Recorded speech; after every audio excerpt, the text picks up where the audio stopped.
wilayah Sumatera ini, Islam itu masuk saat zamannya kekuasaan Sriwijaya, teman-teman.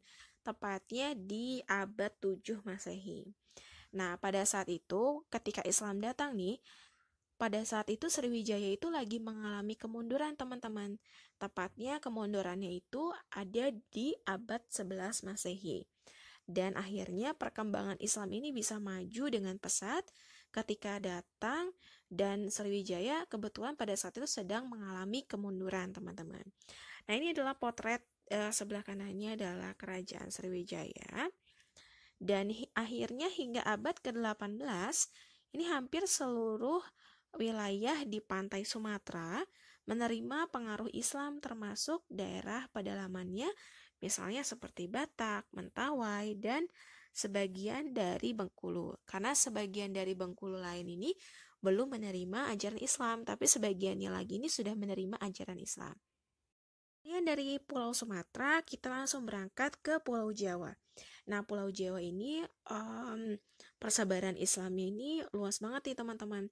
Jadi Islam itu di Pulau Jawa masuknya di abad ke-7 Masehi dan mengalami perkembangan pesat pada saat Majapahit ini sudah mengalami kemunduran, teman-teman, di 15 Masehi.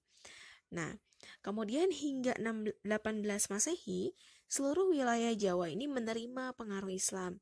Kota pelabuhan di daerah pesisir utara berkembang menjadi pusat perkembangan Islam, teman-teman. Jadi memang kebanyakan yang menerima ajaran Islam dan welcome hanya adalah kota-kota yang ada di pesisir-pesisir gitu, teman-teman, pesisir pantai. Nah, beberapa kota-kota yang pada saat itu menerima ajaran Islam seperti kota Gresik, Surabaya, Tuban, Jepara, lalu Demak dengan kerajaan Demaknya, kemudian Cirebon, Banten. Nah, itu adalah beberapa kota yang pada saat itu menerima ajaran Islam dan akhirnya seluruh wilayah Jawa ini bisa menerima pengaruh Islam yang masuk. Nah, dari Pulau Jawa kita langsung berangkat ke Kalimantan. Jadi kalau di Kalimantan, Islam itu mulai masuk pertama kali di Kalimantan Barat di abad 16 Masehi.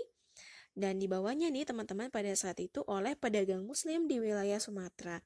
Jadi dari Sumatera nih pedagang muslim ini berangkat ke Kalimantan dan akhirnya persebaran Islam juga masuk ke Kalimantan di bagian barat.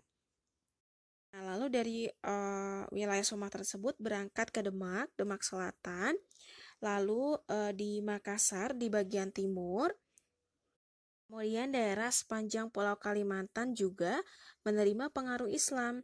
Tapi ini ada beberapa daerah di Kalimantan pada saat itu yang belum menerima pengaruh Islam sama sekali, teman-teman.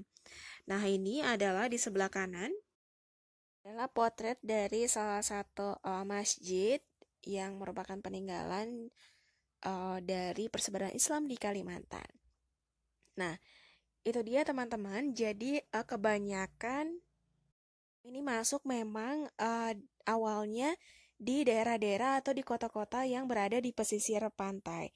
Kenapa? Karena kan pada saat itu Islam itu dibawa oleh pedagang Islam, lalu ada beberapa orang juga yang dari satu pulau lalu menyebarkan Islam ke pulau lain. Nah, itu biasanya yang pertama kali mendapatkan pengaruh Islam itu biasanya memang kota-kota yang beradanya di pesisir pantai, teman-teman.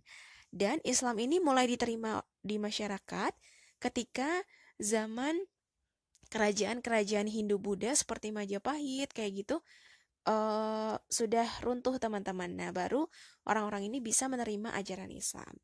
Nah, teman-teman, itu aja lesan aku hari ini. Dan di lesan selanjutnya, aku akan menjelaskan kembali untuk peta persebaran Islam di part yang kedua, yaitu di pulau-pulau di Indonesia lainnya, teman-teman. Jadi jangan sampai ketinggalan untuk mengikuti lesan aku selanjutnya. Dan jangan lupa juga mensubscribe channel YouTube kita di An Academy Indonesia dan mengikuti lesson lengkapnya. Terima kasih teman-teman sudah mengikuti lesson aku hari ini. Sampai jumpa kembali di lesson selanjutnya.